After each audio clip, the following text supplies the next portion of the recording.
question de la drogue ici au Sénégal?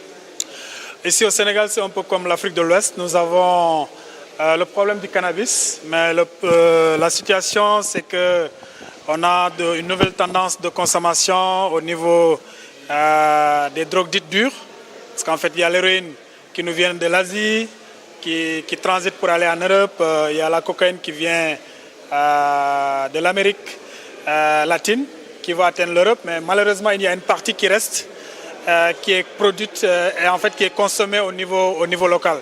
Donc on a environ 30 millions d'usagers de cannabis et 1,5 million d'usagers d'opiacés au niveau donc, de l'Afrique de l'Ouest. Et donc le Sénégal aussi n'est pas épargné parce que si on prend juste les statistiques généralement de l'administration pénitentiaire où il y a environ 38 000 prisonniers, un prisonnier sur 4 au Sénégal est en prison du fait de la drogue. Donc c'est un problème préoccupant. Le Sénégal s'est engagé depuis plusieurs années dans la lutte contre la répression, mais on a constaté que la répression ne fait pas effet. Qu'est-ce qu'il faut pour éradiquer ce fléau une bonne fois pour toutes? Donc pendant longtemps, on a pensé que lutter contre la drogue, c'est armer la police, la gendarmerie, faire de la répression.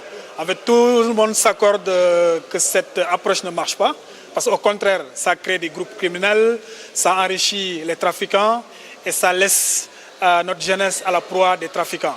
Et donc maintenant, il faut changer d'approche, il faut aller vers ce qu'on appelle la réduction de la demande. C'est-à-dire faire de la prévention, faire du traitement, faire de la réinsertion sociale, faire de la réduction des risques.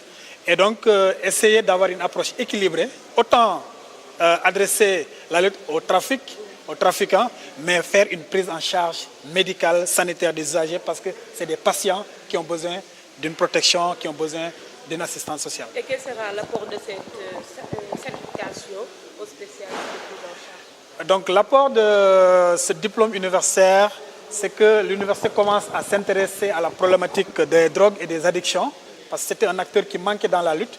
Maintenant, on aura l'occasion d'avoir des professeurs, d'avoir des formations, d'avoir des qualifications qui nous permettent de connaître mieux le problème de la drogue.